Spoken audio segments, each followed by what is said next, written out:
হরে কৃষ্ণ। আজ আমরা 2025 সালে ভগবান শ্রীকৃষ্ণের জন্মাষ্টমীর ব্রত নিয়ে কথা বলবো। আজ আমরা জন্মাষ্টমীর ব্রত মাহাত্ম্য, সময়সূচি, কিভাবে পালন করতে হয় ও সংকল্প মন্ত্র নিয়ে কথা বলবো। এবছর 16 আগস্ট 2025 শনিবার জন্মাষ্টমীর মহা উৎসব।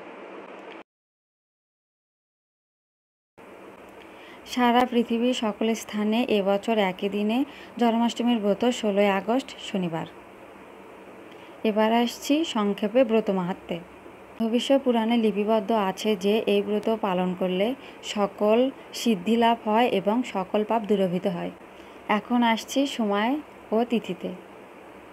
বাংলাদেশ সময় অনুযায়ী এবছর অষ্টমী 16 আগস্ট মাঝরাত্রি 12:19 থেকে দিনের শেষে রাত্রি 10:04 পর্যন্ত। এখন আসছি সংকল্প মন্ত্রে। জন্মাষ্টমী ব্রতের সংকল্প মন্ত্র। অদ্য স্থিতা নিরাহার শুভতে পরমেশ্বর ভক্ষামি দেবকী পুত্র অস্মিন জন্মাষ্টমী ব্রতে। অদ্য স্থিতা নিরাহার সর্বভোগ বিবর্জিত ভক্ষেয়হং পুণ্ডরিকাক্ষ শরণং মে ভবাচ্যুত।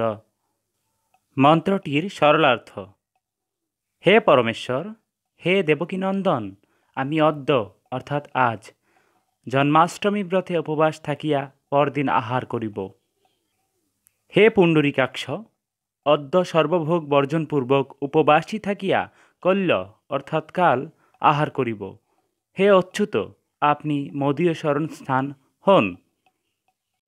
এখন আসছি জন্মাষ্টমীর ব্রত কিভাবে পালন করতে হয়।